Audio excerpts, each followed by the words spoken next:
दोस्तों क्या आप जानते हैं इलॉन मस्क का IQ 165 है। जीनियस साइंटिस्ट एल्बर्ट आइंस्टाइन का 160 था, आइजैक न्यूटन का 190 और हमारे इंडिया की अनुष्का दीक्षित का IQ 162 है, जो कि आइंस्टाइन के IQ से भी ज्यादा है। वैसे तो दुनिया के सभी लोगों का एवरेज IQ लेवल 100 के करीब होता है, पर क्या आप जानते हैं worlddata.info की एक रिपोर्ट के अकॉर्डिंग टोटल 109 कंट्रीज में से सिंगापुर एवरेज 108 IQ के साथ नंबर 1 पोजीशन पे है। वहीं अपने इंडिया का एवरेज IQ 81 है, जो इंडिया को वर्ल्ड्स एवरेज IQ की लिस्ट में 80th पोजीशन पे डालता है, जो कि काफी लो है। लेकिन हम इसे बढ़ा सकते हैं अगर हम सभी अपने IQ को और बढ़ाने पे फोकस करें, क्योंकि ज्यादा IQ वाले लोग एकेडमिकली अच्छा परफॉर्म करते हैं। ऐसे लोगों के सक्सेसफुल होने के चांसेस ज्यादा होते हैं, इनकी लर्निंग और प्रॉब्लम सॉल्विंग पावर अच्छी होती है और ऐसे लोग अपनी लाइफ में बाकियों के मुकाबले ज्यादा इनकम कमाते हैं, क्योंकि बिकॉज ऑफ हाई IQ इनके लिए कुछ भी करना बाकियों के मुकाबले आसान हो जाता है। तो इसीलिए दोस्तों हम सभी को अपने IQ को इंक्रीज करने में बहुत ज्यादा फोकस करना चाहिए। तो अगर आप भी अपना IQ और बढ़ाना चाहते हो तो वीडियो को पॉज करके अभी कमेंट्स में लिखो IQ।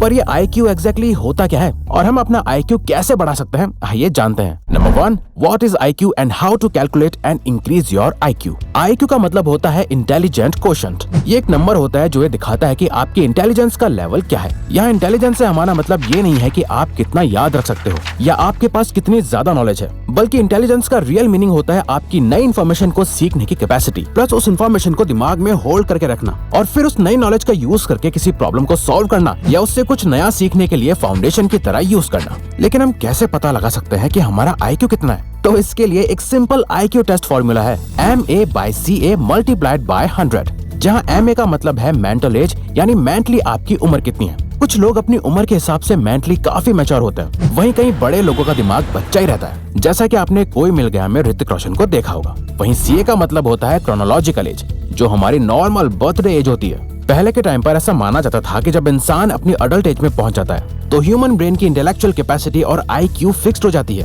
पर टाइम टू टाइम इस टॉपिक पर कई रिसर्च की जा चुकी है और हर बार साइंस ने ये प्रूव करा है और न्यूरोप्लास्टिसिटी इस बात का सबूत भी है कि इंसान चाहे तो अपनी इंटेलिजेंस यानी IQ को बढ़ा सकता है। न्यूरोप्लास्टिसिटी का मतलब होता है हमारा ब्रेन अपने न्यूरॉन कनेक्शंस को मॉडिफाई या उसमें कोई चेंज कर सकता है। इस डिस्कवरी के अकॉर्डिंग हमारा ब्रेन का जो ग्रे मैटर होता है, जो हमारे control movement, memory, logical reasoning और इमोशंस के लिए रिस्पॉन्सिबल है, वो टाइम के साथ एक्सपैंड और श्रिंक यानी बढ़ या घट सकता है, जैसा कि हमारी मसल्स के साथ होता है। अगर हम एक्सरसाइज नहीं करेंगे, उन्हें यूज नहीं करेंगे, तो वो लॉन्ग टर्म में बहुत डैमेज हो जाती हैं। वैसे अगर हमारे ब्रेन मसल्स की एक्सरसाइज नहीं होगी तो कई न्यूरॉन कनेक्शंस का यूज ना होने की वजह से आपकी मेमोरी अफेक्ट होने लगती है और आपके कॉग्निटिव फंक्शंस भी कमजोर होते जाते हैं। इसीलिए सबसे पहली बात आपको ये जानना जरूरी है कि आपकी IQ फिक्स नहीं है और सही ट्रेनिंग से आप अपनी IQ बढ़ा सकते हो। पर रिवायर्स अपनी IQ बढ़ानी कैसे? वेल, IQ कभी एक रात में नहीं बढ़ती। जैसे आप कुछ दिनों में ही अच्छी बॉडी नहीं बना सकते हैं, वैसे ही अपने ब्रेन मसल्स को स्ट्रॉन्ग करने के लिए आपको बहुत टाइम तक कंसिस्टेंटली प्रैक्टिस करते रहना बहुत जरूरी है।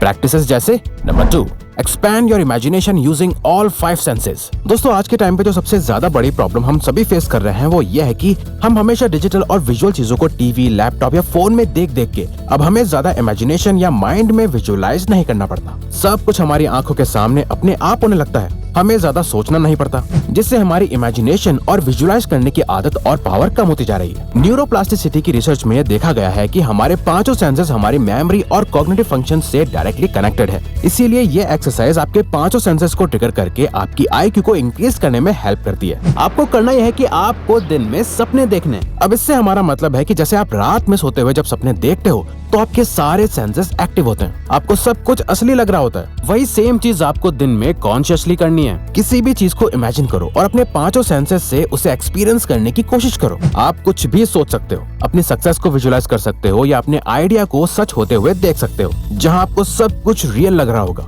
जब आप कुछ इमेजिन करते हो, उसे देख सकते हो, सुन सकते हो, स्मेल कर पाते हो। इससे आपके ब्रेन के सभी एरियाज एक्टिव होकर एक साथ काम कर रहे होते हैं। इस एक्सरसाइज को आपको हर दिन 15 से 45 मिनट तक डेली करना है और रिसर्च के अकॉर्डिंग सिर्फ 2-4 हफ्ते में ही आपको रिजल्ट्स दिखना शुरू हो जाएंगे, जहां आपके आइडियाज फॉर्मेशन, रीडिंग एबिलिटी और कंसंट्रेशन स्पैन बढ़ जाएगा। इस दुनिया के सभी इंटेलिजेंट लोग इंटेलिजेंट इसलिए कहलाए जाते हैं क्योंकि वो अपनी इमेजिनेशन को रियलिटी बनाना जानते हैं। इस दुनिया में जितने भी इन्वेंशंस हुए हैं वो पहले किसी न किसी के माइंड में एक आइडिया बनकर आए थे, जिसके बारे में उन्होंने बहुत सोचा, उसे इमेजिन और विजुअलाइज करा, चाहे वो जमीन पे चलने वाली कार हो या आसमान में उड़ने वाला एयरप्लेन। इसीलिए जब आप अपने सेंसेस का यूज करके इमेजिनेशन और विजुअलाइजेशन की आदत बना लेते हो तो आपका IQ अपने आप इंक्रीज होने लगता है। Number 3, brain harmonics. दोस्तों, आपने YouTube पे स्टडी म्यूजिक, मेडिटेशन म्यूजिक और ब्रेन पावर इंक्रीज करने जैसे म्यूजिक वीडियोस कभी न कभी देखे होंगे, जिन्हें ब्रेन हार्मोनिक्स या बायनोरल बीट्स भी कहा जाता है। पर क्या ये एक्चुअल में काम करते हैं? Well, association for applied psychophysiology and biofeedback के न्यूरोफीडबैक डिवीजन के फॉर्मर प्रेसिडेंट सिगफ्रीड ऑथमर ने एक ब्रेन वेव ट्रेनिंग एक्सपेरिमेंट करा था, जहां उन्होंने अपने पार्टिसिपेंट्स को डिफरेंट वेवलेंथ्स को कंबाइन करा हुआ म्यूजिक सुनते हुए रेगुलरली मेडिटेट करने को कहा। जिसके बाद ये देखा गया कि जिन लोगों ने ब्रेन हार्मोनिक्स का यूज करके मेडिटेशन करा था, उन सभी के एवरेज आईक्यू में 23% का इंक्रीज हुआ था। दोस्तों, हमारा ब्रेन दो हिस्सों में डिवाइडेड है, जो अलग अलग तरह से काम करता है। ब्रेन हार्मोनिक्स में कुछ साउंड्स को ऐसे डिजाइन करा जाता है जिसे सुनकर आपके ब्रेन के दोनों पार्ट एक साथ सिंक हो जाते हैं, जिससे हमारे ब्रेन में कई चेंजेस आते हैं। आपके न्यूरॉन कनेक्शन स्ट्रॉन्ग हो जाते हैं और आपका आईक्यू भी इंक्रीज होने लगता है। इसे करने के लिए आपको हफ्ते में कम से कम 4 दिन रेगुलरली 30 मिनट के लिए ऐसे साउंड्स को सुनना है, जिसे सुनते हुए आप चाहो तो मेडिटेशन कर सकते हो, स्टडी या कोई प्रॉब्लम और आइडिया पे काम कर सकते हो, जो आपकी कंसंट्रेशन, मेमोरी और ब्रेन पावर को बढ़ाएगा। Number 4, do something new and creative daily. American psychologist Richard J Haier ये देखना चाह रहे थे कि अगर ह्यूमन ब्रेन को किसी नॉवल यानी नई एक्टिविटीज में पार्टिसिपेट कराया जाए जो उसने पहले कभी एक्सपीरियंस ना करी हो, तो उस दौरान ब्रेन में किस तरह के चेंजेस आते हैं। जिसके लिए उन्होंने टेट्रिस गेम को एक नॉवल एक्टिविटी की तरह लिया, जहां उन्होंने ये वीडियो गेम उन लोगों को खिलाया जिन्होंने कभी अपनी लाइफ में ऐसा कुछ नहीं खेला था।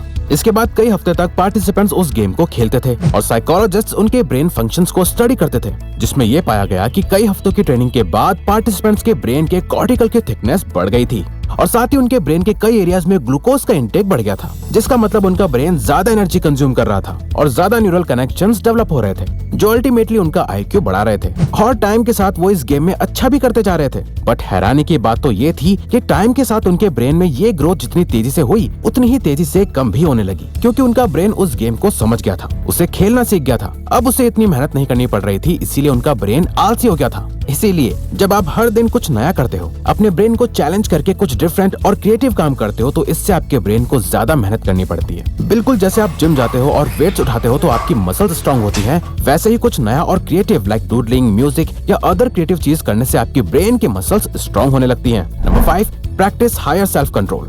सेल्फ कंट्रोल और इंटेलिजेंस आपस में बहुत ज्यादा कनेक्टेड है और अपने ऊपर कंट्रोल रखने से आप अपना आईक्यू इंक्रीज कर सकते हो। 2009 की येल स्टडी में पार्टिसिपेंट्स को एक आईक्यू टेस्ट करने को दिया और उन्हें ऑप्शन दिया कि इस आईक्यू टेस्ट के बदले उन्हें रिवॉर्ड मनी दी जाएगी, पर उनके पास ऑप्शन था कि वो आईक्यू टेस्ट देने के बाद इमीडिएटली ये रिवॉर्ड ले सकते थे या फिर वेट करके बाद में ले सकते थे। अब जिन लोगों ने अपने रिवॉर्ड्स के लिए वेट करा, उन लोगों के आईक्यू टेस्ट में बाकियों से हाई स्कोर्स थे, जिससे एक्सपर्ट्स ने ये कंक्लूड करा कि जो लोग इम्पल्सिव डिसीजंस को रोक पाते हैं और खुद के इमोशंस और एक्शंस पर अच्छे से कंट्रोल रखते हैं, वो मेंटली भी ज्यादा इंटेलिजेंट होते हैं। अमेरिकन ऑथर मारिया मैंस कहती हैं, the sign of an intelligent people is their ability to control their emotions by the application of reason. यानी हायर आईक्यू का मतलब अपने माइंड और इमोशंस को फुल कंट्रोल में रखना होता है। अगर आपको पता है कि आपके लिए कुछ गलत है, फिर चाहे आपके आसपास के लोग आपको कितना भी फोर्स क्यों ना करें, आप कभी उस काम में शामिल नहीं होते। आपका अपने ऊपर बहुत स्ट्रॉन्ग सेल्फ कंट्रोल है, यानी कहीं ना कहीं आपके इंटेलिजेंस को ये बढ़ाता है। इसीलिए हायर सेल्फ कंट्रोल को प्रैक्टिस करने से आप अपने आईक्यू को भी बढ़ा सकते हो।